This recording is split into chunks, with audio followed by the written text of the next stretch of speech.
আচ্ছা, এই যে মানুষগুলা মাটি কাটতে আছে, ঠিক আছে, এক তো শক্তির পরিচর্যা করে তো কোনো লাভ নাই, ঠিক আছে না?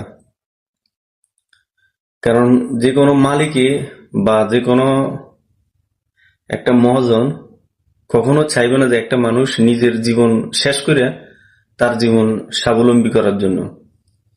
আপনি একটু কম নেন, একটা শাক একটু কম নেন, নিয়ে তারপরে আপনি মাটিটা অন্যখানে ফালান।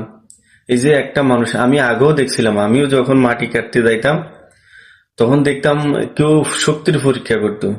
আর এই শক্তির পরীক্ষা তো একটা দুর্ঘটনা, যদি একটা যদি মানুষের ক্ষতি হয়ে যায় তাহলে এই পরীক্ষা কি দরকার, এই শক্তির কি প্রয়োজন? এই মাটিটা এটা নিচের থেকে এটা মাথার উপর উঠাইতে একটা মানুষের যে পরিশ্রম হয়, এগুলা কিছু কিছু জানোয়ার ছাড়া, মানে শক্তির পরীক্ষা করতে গিয়ে আরেকজনের ক্ষতি করা ছাড়া আর কিছু বোঝে না এরা।